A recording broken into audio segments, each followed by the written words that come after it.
Allez faire un clap devant.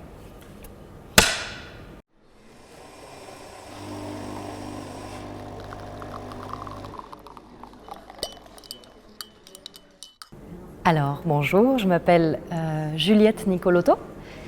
Je suis danseuse contemporaine à la base, mais j'ai aussi fait d'autres choses. J'ai travaillé la voix comme chanteuse et puis comme comédienne. Aujourd'hui, je chante et je danse. J'ai aussi fait des études d'orthophonie et travaillé un petit peu comme orthophoniste, mais c'est pas au premier plan dans ma vie aujourd'hui, mais j'en garde quelque chose. Et je pratique aussi beaucoup le yoga et je commence à l'enseigner. Donc je suis un petit peu au carrefour de ces choses différentes. Et je crois que si je devais expliquer ça à ma grand-mère, je lui expliquerais comme ça, tout simplement. Alors, quand j'étais enfant, je dansais beaucoup. Et j'ai fait la connaissance d'une chorégraphe qui est basée à Aix-en-Provence, qui s'appelle Josette Baïse et qui travaille avec des enfants et adolescents. Et elle m'a invitée à rejoindre sa compagnie d'enfants et d'adolescents danseurs. Et donc, à partir de 11 ans, j'ai commencé à danser de façon professionnelle, en fait. Et je me suis formée sur le tas avec un groupe d'enfants d'origine très diverses, à des tas de styles de danse différents. Et j'ai été amenée à tourner dans les théâtres français et à avoir une vie d'enfant danseur professionnel. Donc ça a été, je pense, la première étape marquante qui m'a amenée vers la danse comme quelque chose de naturel, de potentiellement un mode de vie professionnel. De façon toute naturelle. J'avais pas cet objectif de faire une école ou de quelque chose comme ça, mais du coup, ça m'a amenée vers ce parcours de danseuse professionnelle ensuite. Ça, je dirais que c'était la première rencontre marquante. Un autre moment marquant, c'était quand justement, je savais pas encore ce que j'allais vraiment faire et j'ai fait des études, j'ai fait une classe prépa. Donc je me suis lancée dans des études très sérieuses que j'ai arrêtées en plein milieu.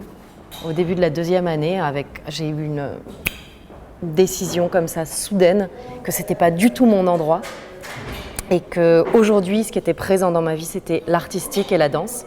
Et c'est ça que j'ai fait. Et donc j'ai vraiment eu cette décision radicale et qui pour moi était hyper juste et je l'ai jamais regretté et ça a tout à fait été ok aussi pour mon entourage que j'arrête les études. Et je dirais un troisième moment marquant, c'est peut-être globalement ma rencontre avec plusieurs professeurs de yoga qui m'ont amenée à aller vraiment dans cette voie-là et à me développer de ce côté-là.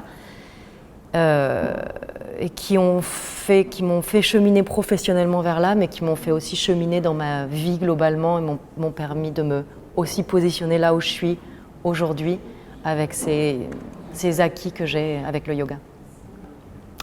On pourrait dire la danse, le choix d'arrêter les études pour faire de la danse de façon professionnelle, et puis la rencontre avec le yoga et cette place de plus en plus importante pour mon métier, pour ma vie en général. Alors, si je devais trouver quelque chose qui résume ce qui me motive et ce qui m'anime, globalement quand même, je pense que ça a toujours été le corps et le mouvement. D'avoir été dans le corps et dans la dimension de la danse, c'est tout un chemin que j'ai exploré et que j'explore encore. Puis d'être allée vers la voix, et qui est une autre extension ou une autre façon d'être dans son corps, c'est aussi une direction qui m'a fait cheminer un petit peu ailleurs, mais toujours dans cet espace du mouvement et du corps. Et puis le yoga, c'est aussi un nouvel endroit d'études et de recherche et d'expérimentation autour du corps, autour du mouvement, mais autant dans une première partie de ma vie ou dans un premier aspect de ma vie, il y a quelque chose qui était vachement tourné vers l'extérieur, avec la représentation, avec le public, avec donner à voir. Je dirais qu'avec le yoga, j'apprends beaucoup plus à être dans un endroit d'exploration intérieure, de perception intime et de sentir ce qui est vraiment là et intègre sans forcément avoir besoin d'être sur le devant de la scène. Mais en tout cas, c'est le corps et la recherche autour de cet outil merveilleux qui est notre corps ici, qui m'anime. Ouais, clairement, c'est ça. Je dirais que pour moi, entreprendre, en tout cas quand moi-même j'ai été ou je suis amenée à entreprendre quelque chose, en général, ma motivation, elle est dans le partage de quelque chose qui me tient à cœur. Alors, je ne sais pas comment. Je dirais que soit c'est parce que j'ai en moi quelque chose qui me semble hyper important à transmettre, à mettre en avant, que j'ai envie de partager et d'offrir, soit ma motivation, c'est que j'ai un groupe autour de moi de gens avec qui j'ai envie de travailler et c'est ma motivation pour fabriquer quelque chose ensemble. Donc, je dirais qu'il y a quand même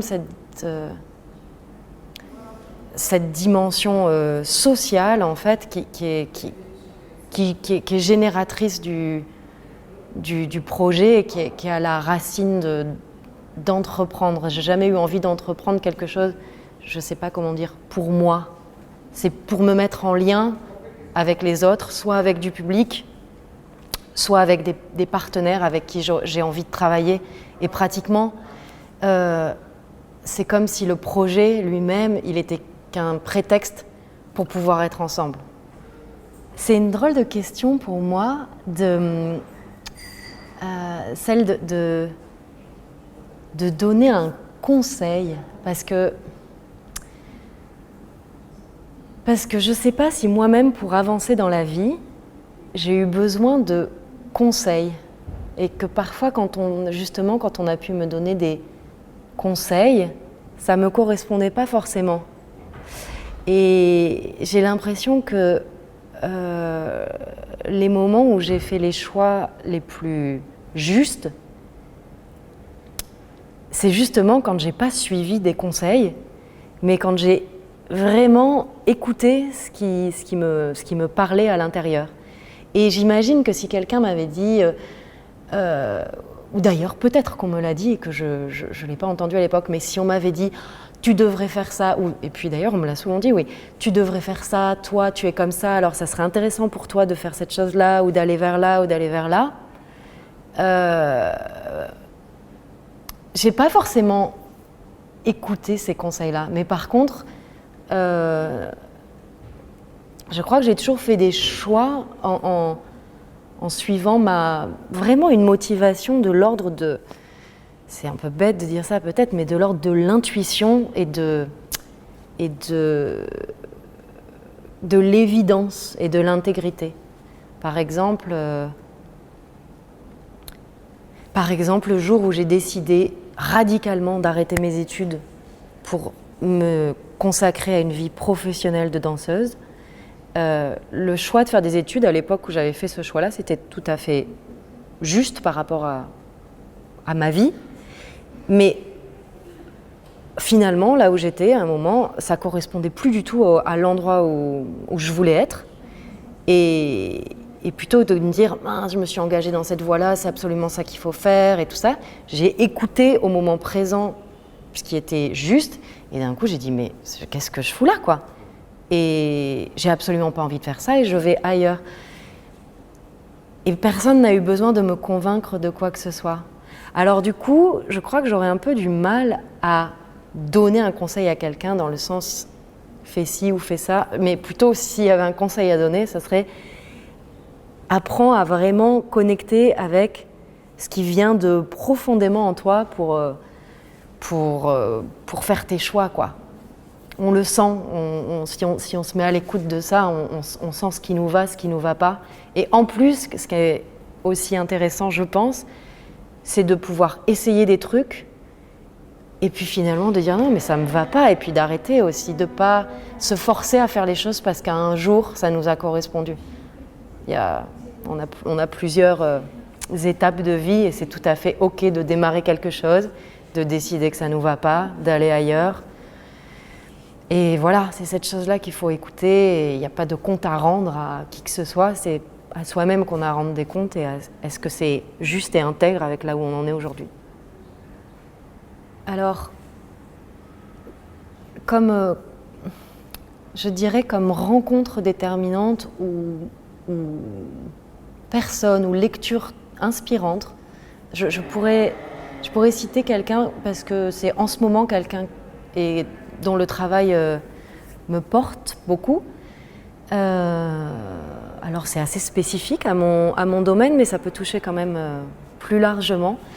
C'est une dame qui s'appelle Bonnie Bainbridge Cohen, qui est une Américaine et qui a développé toute une pratique somatique, une pratique autour du corps qui s'appelle le Body Mind Centering ou le BMC, et qui à la base était une soignante qui s'occupait de gens lourdement handicapés ou qui avaient eu des accidents ou des choses comme ça et pour qui on pensait que tout était terminé et qui a réussi de façon tout à fait expérimentale à ramener le mouvement chez ces gens-là et qui ensuite s'est mise à explorer le corps à sa manière, des explorations vraiment expérimentées et aller chercher de la sensation à l'intérieur du corps et aller très finement distinguer des systèmes différents dans le corps, se connecter avec ses os, avec ses muscles, avec son sang, avec toutes ces différentes choses qui nous constituent. Et elle a eu une recherche à la fois extrêmement pointue et théorique sur les connaissances anatomiques qui existent et médicales et tout ça, et sur une exploration très intime de ses propres sensations et de ses perceptions. Et elle a développé ça et c'est devenu une pratique très intéressante à la fois pour les danseurs, les gens qui travaillent avec le mouvement, et aussi les soignants. Et toute sa vie, c'est une femme qui a été dans une exploration permanente et elle continue encore à enseigner. Et je dirais que, en tout cas dernièrement, c'est quelque chose qui me porte dans cet endroit de finesse d'exploration intérieure. Alors ça me parle en tant que danseuse, mais je pense que ça peut parler un peu plus largement et en tout cas comme modèle justement d'une entrepreneuse dans le domaine de la connaissance du corps en faisant confiance à ses propres sensations pour comprendre, pour se comprendre soi et pour comprendre le fonctionnement des choses de manière plus large. C'est vraiment une pionnière dans ce domaine de la connaissance somatique et c'est hyper fort son parcours. Pour moi, c'est très inspirant. J'ai clairement une phrase qui me porte quotidiennement et que j'ai découverte en pratiquant le yoga, puisque c'est une phrase qui est attribuée à un enseignant de yoga Ashtanga qui s'appelle Patabi Joyce, qui a enseigné à Mysore en Inde, et qui disait à ses étudiants « Practice and all is coming ». Pratiquer, pratiquer, tout vient avec la pratique. Et vraiment, c'est quelque chose qui me porte et que j'ai vraiment expérimenté, cette notion de mettre en pratique au quotidien les choses et faire travailler sa patience. Parce que vraiment, quand on met les choses en pratique et qu'on les laisse se faire et qu'on y va avec aussi constance et discipline et foi, eh ben tout est possible et les choses se réalisent. Voilà. Très bien. Ben, écoute, c'est la